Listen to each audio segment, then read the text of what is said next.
La da da da da, la da da da da.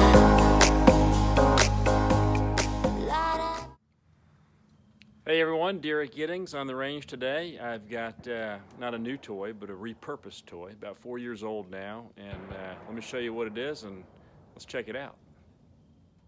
Okay, going over to the bench here, you probably recognize this. This is the HK416 dedicated 22 long rifle platform. What's different today, this one's wearing a little bit of a different optic than the red dot that I used to have on it.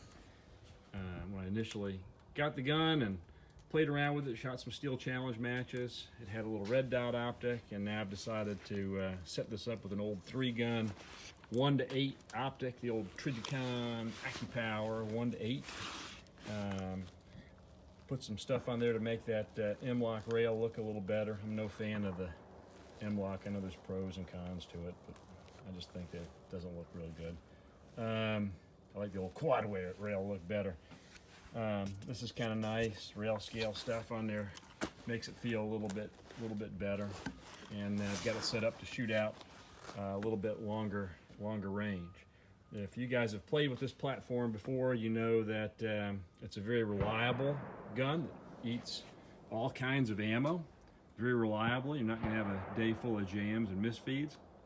But of course, the biggest drawback is that right there.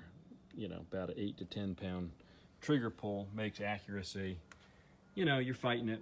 You're fighting that trigger for really good accuracy compared to a real accurized platform.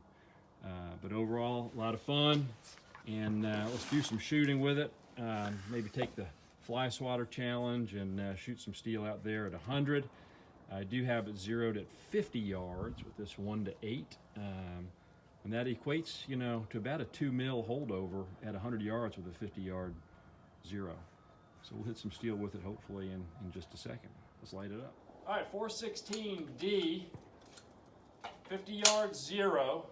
Let's go ahead and see if we can hear some steel dings out there at 100.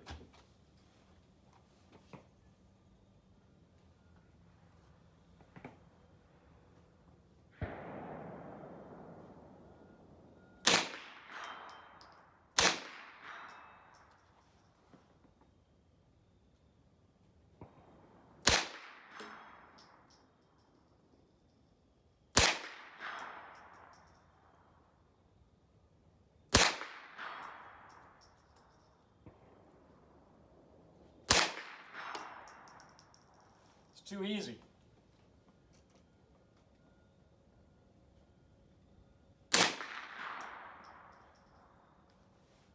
All right, we're going to hit about, that's a 3-inch. That's probably, actually it's a 4-inch. It's about a mil. That's a 4-inch piece of steel out there at 100 yards. And we're going to bang it right away here.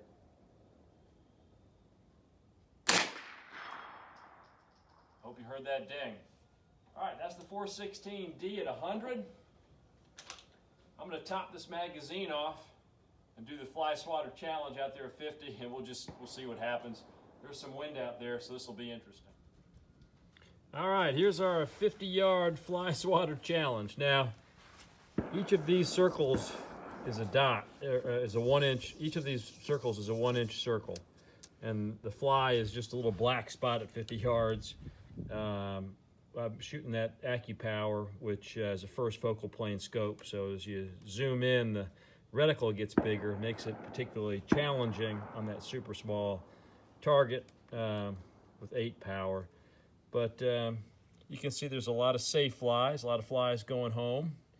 But overall at 50 yards, I'm not too unhappy with hitting those 1-inch circles. And then what I started to notice was they started to kind of go a little low and more to the right as the barrel heated up, I guess, or the wind was moving. I adjusted for it a little bit, kind of got back on that 1-inch circle, and then there towards the end I was just kind of holding Kentucky windage pretty consistently, right here, right here, right here, right here, and you can see where the impacts are all pretty consistent. So I do have some some wind coming in over my left shoulder as I stand here facing downrange. You can see the paper blowing a little bit. See that? Anyway, again, not a 22 challenge accuracy sniper rifle, but pretty formidable with some pretty good accuracy at 50, and of course hitting those small targets. I'm happy being able to hit 3-inch plates, 4-inch plates at 100 yards. All right, last group of the day.